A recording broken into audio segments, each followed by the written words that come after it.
Alrighty, so as promised, I'm doing a bike check.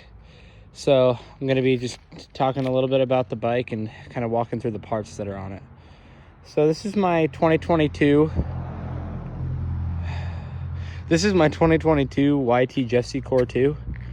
It's a all mountain bike, so it's really good for really any kind of trail, whether that be hitting jumps or doing some big rock rolls and stuff. This bike can handle it.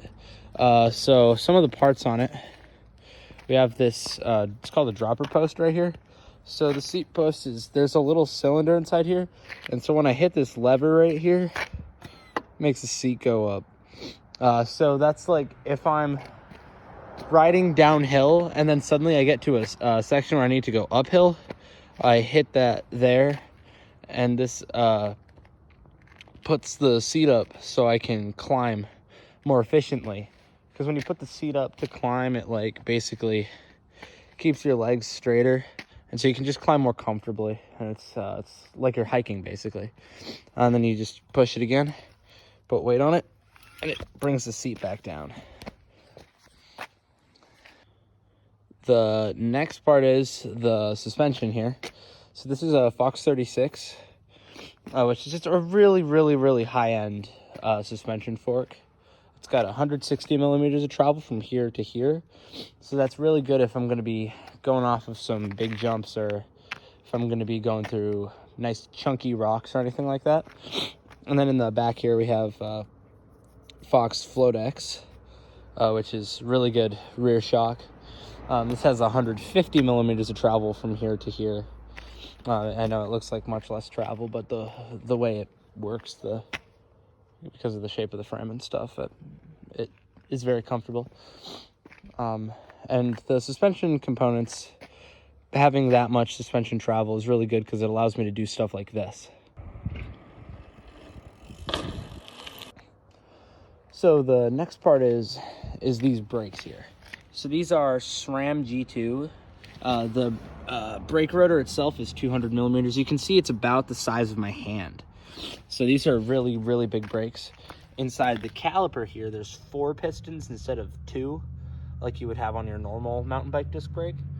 So they really grab, they lock up really well, and it allows for really good stopping power. And it's the same thing in the back here. As you can see, the bike is facing the other direction now.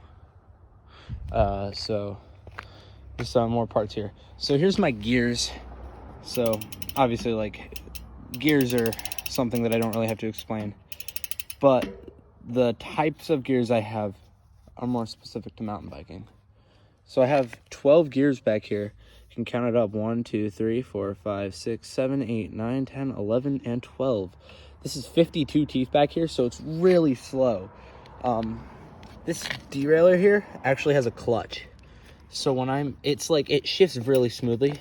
And then when I'm going through bumps and stuff, that clutch keeps the chain from smacking into the frame. You can see it just grabs right up, which is great.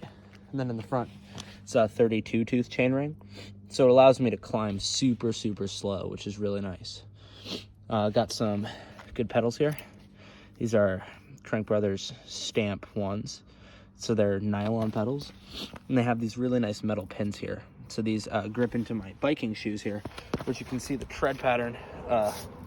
You can't really because they're dirty, but there's those kind of shapes there, and those pins fall into those and grab really well. Got some really good tires on this bike. These are Maxxis Minion DHR2s. So these are downhill tires, and you can see there's a lot of tread here. You can see they're wide tires. They're set up tubeless, so there are no inner tubes in this wheel. It's all held by sealant like you would do on a car. And similarly to a car, if I were to get a puncture, I can actually go up in here, get this little piece out. This is an aftermarket upgrade I did. But if I loosen this little piece here, please.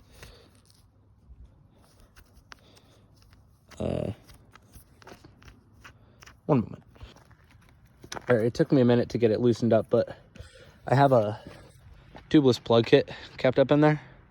So this is the normal tubeless strips that you would have like for a car, but just smaller. and the applicator's right on the end there. And it stays in the bike, so it's not taking up any space. It just goes up into the headset, and then you turn the little dial here. This little adapter here is called the Fork Cork by Miles Wide Industries. And as you tighten it, there's a little piece of cork on here that squeezes down. And so as you turn it, it just expands, and that's what keeps it from falling out. So that stays up in there. In here, I have an inner tube just in case I were to get like a puncture or something and like my plug kit wasn't working, or I just found it easier to do an inner tube. I keep an inner tube on the bike, and then my multi-tool is also in there. I have my air pump here for if I do get a flat and I need to pump my tires back up. That's there. And then down here, I have a bash guard. So this allows me to keep my chainring safe so I don't like bend any of the teeth or I don't damage the chain or anything. I don't have it with me currently, but this is the base plate for my water bottle, and it's actually magnetic. So the water bottle just snaps right on, and it does not come off. So yeah, that's my bike. If you have any other questions about it, just reach out.